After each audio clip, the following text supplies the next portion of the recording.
கிறிஸ்து இயேசுவுக்குள் பிரியமானவர்களே, உங்கள் யாவரையும் அன்போடு கூட நான் வாழ்த்துகிறேன்.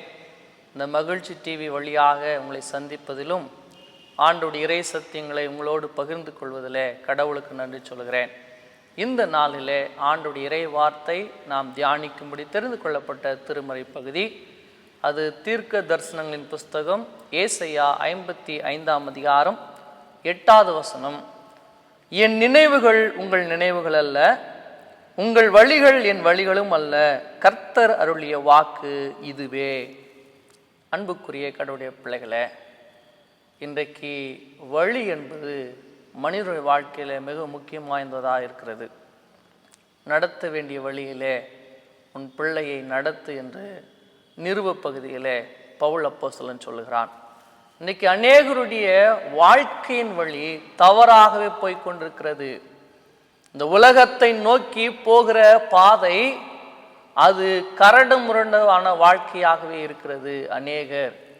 ஏனென்றால் இன்றைய சமூகத்தில் அநேக வாலிப பிள்ளைகள் மத்தியிலே ஒரு எண்ணம் தோன்றுகிறது, வாழ போகிறது ஒரே ஒரு வாழ்க்கை தான், எப்படியாவது வாழு, ஜாலியா வாழு. ஏனென்றால் இப்பேற்பட்ட வாழ்க்கை தவறான பாதைகளிலே அவர்களை அநேக போராட்டங்களின் மத்தியிலும் அநேக பாவ இச்சைகளை விழக்கூடிய வாழ்க்கையாகவே இருக்கிறது. இன்னைக்கு அநேகர் பேர் தங்களுடைய வாழ்க்கையை சீர்குலைத்து கொண்டிருக்கிறார்கள். யாராவது இடத்துல நாம் எதையாவது சொல்ல வேண்டும் என்று சொன்னால் அவர்கள் ஏற்றுக்கொள்கிற மனம் இல்லை. ஆனால் இங்கே ஆண்டோடைய இறை வார்த்தை பாபிலோன் சிறையில் இருக்கிற இஸ்ரவேல் மக்களை பார்த்து கடவுள் சொல்லுகிறார், நம்பிக்கையற்ற சூழ்நிலையில, வாழ்க்கை மிகுந்த கஷ்டத்தின் மத்தியில எப்போது எங்களுக்கு விடுதலை கிடைக்கும், எப்பொழுது சொந்த நாட்டுக்கு போவோம், நாங்கள் மீண்டும் மகிழ்ச்சியாய் வாழ்வது எப்போ என்ற கனவோடு வாழ்ந்து கொண்டிருந்த அவருடைய நிலையை பார்த்து ஆண்டவர் சொல்கிறார், உன் நினைவுகள் என் நினைவுகள் அல்ல. ஏனென்றால் இஸ்ரவேல் மக்கள் பாபிலோனுக்கு அடிமைகளாய் போனதுக்கான காரணம் என்னவென்று சொன்னால் அவர்கள் கடவுளை மறந்து விட்டார்கள். கடவுள் அவர்களுக்கு ஒரு வழியை வகுத்து கொடுத்தார். இந்த சத்தியத்தில் நீங்கள் நடங்கள், ஆண்டுடைய நியாயப்பிரமாணத்தின்படி உங்கள் வாழ்க்கையை நடங்கள் என்று சொன்னார். ஆனால் அவர்களோ கடவுளுக்கு மாறாக தங்கள் மனம் போன வாழ்க்கையில கடவுளை தள்ளிவிட்டு தங்கள் இஷ்டத்துக்கு வாழ்ந்து கொண்டிருந்தார்கள். அந்த சூழ்நிலையில் தான் கடவுள் பாபிலோன் ராஜாவாகிய நேபுகாத்நேச்சார் வழியாக அவர்களை சிறைப்பிடித்து கொண்டு போகிறார். முற்றிலுமாக மாறுபட்ட வாழ்க்கையை வாழ்கிறார்கள். இந்த சூழ்நிலையில்தான் நம்பிக்கற்ற நிலையிலே கடவுளை நோக்கி பார்க்கிறார்கள். தங்கள் பாவங்களை உணர்ந்து தங்களுடைய அக்கிரமங்களை ஆண்டுடைய சமூகத்தில் மன்றாடி அவர்கள் கேட்கிறார்கள், ஐயோ எப்போ எங்களுக்கு விடுதலை கிடைக்கும் என்று. அதை தான் ஆண்டவர் சொல்கிறார், உன் நினைவுகள் என் நினைவுகள் அல்ல. ஏனென்றால் வாழ்க்கையை குறித்த கவலை இன்றைக்கும் நம்மை ஆட்டிக்கொண்டே இருக்கிறது.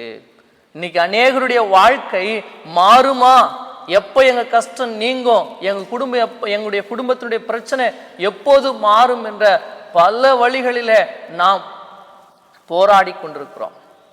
நம்முடைய வாழ்க்கை கேள்விக்குறியாகவே, அநேகருடைய வாழ்க்கை கேள்விக்குறியாக இருக்கிறது. நாம் நினைக்கிறோம், என் பிள்ளையுடைய வாழ்க்கை இப்படி மாறாதா, எங்கள் குடும்ப கஷ்டம் மாறாதா, எப்போ என் பிள்ளைக்கு கல்யாணம் பண்ணுவேன், என் பிள்ளைக்கு எப்போது குழந்தை பிறக்கும், இந்த பல யோசனைகளோடு பல காரியங்களை சிந்தித்து கொண்டே இருக்கிறோம். அனுதினமும் மனிதன் ஒவ்வொரு நாளும் காலையில் எழுந்திருக்கிற போது முதல் அவன் இரவில் தூங்கும் வரை அநேக காரியங்களை சிந்தித்து கொண்டே இருக்கிறான். ஆனால் ஆண்டவர் இங்கே சொல்லுகிறார், உன் நினைவுகள் என் நினைவுகள் அல்ல. ஏனென்றால் இதே அதிகாரம் 1ஆம் வசனத்தில் ஆண்டுடைய இறைவார்த்தை சொல்லுகிறது, ஓ தாகமா இருப்போரே நீங்கள் எல்லாரும் தண்ணீரண்டை வாருங்கள். ஏனென்றால் அந்த ஜீவ தண்ணீரான கிறிஸ்துவானவர் நம்முடைய கஷ்டங்களை மாற்றுகிறவராக இருக்கிறார். நம்முடைய வாழ்க்கையில் இருக்கிற போராட்டங்களை நீக்குகிறவராக இருக்கிறார்.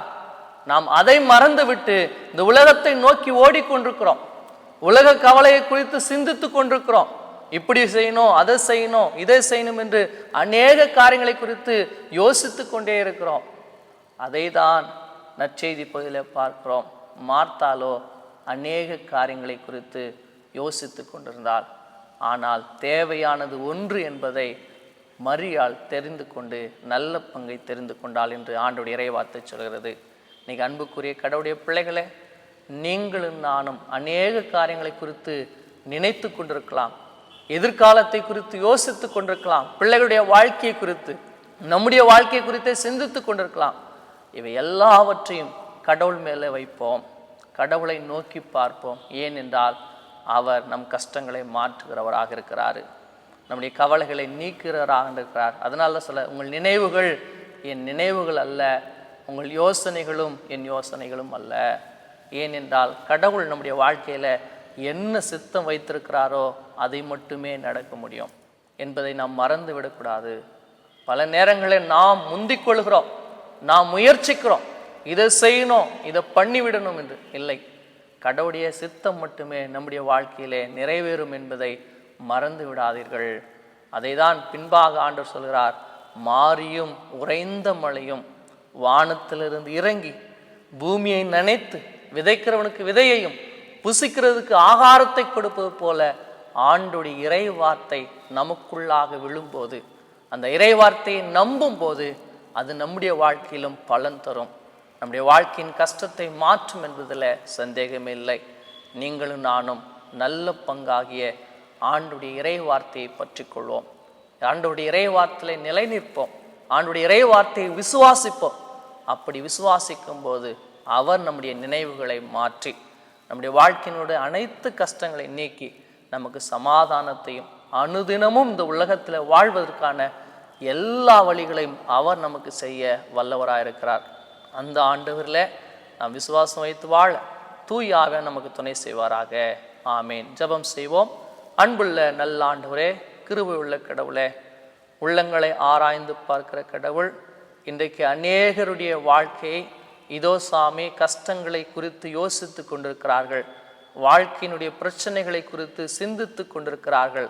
அன்றைக்கு இஸ்ரவேல் மக்களும் பாபிலோனுடைய சிறையிருப்பில் அப்பேற்பட்ட சூழலில் இருந்தபோது உடைய நினைவுகளை அறிந்து கஷ்டங்களை மாற்றி விடுதலை தந்த ஆண்டவர் தாமே இன்றைக்கும் அப்பேற்பட்ட சூழ்நிலை இருக்கிற யாவருடைய கஷ்டங்களையும் அவருடைய நினைவுகளை அறிந்து வாழ்க்கைக்கு தேவையான ஆசீர்வாதங்களை நீ நல்கும்படியாய் இயேசு ஆண்டவரே ஜெபிக்கும் நல்ல பிதாவே, ஆமேன். நமது ஆண்டவராகிய இயேசுடைய கிருபையும் பிதாவின் அன்பும் தூய ஆவியினுடைய தேவ பிரசன்னமும் அவருடைய வழி நடத்தலும் உங்கள் அனைவரோடும் மீண்டும் இன்று சதா காலங்கள் தங்கியிருந்து காப்பாராக. ஆமேன்.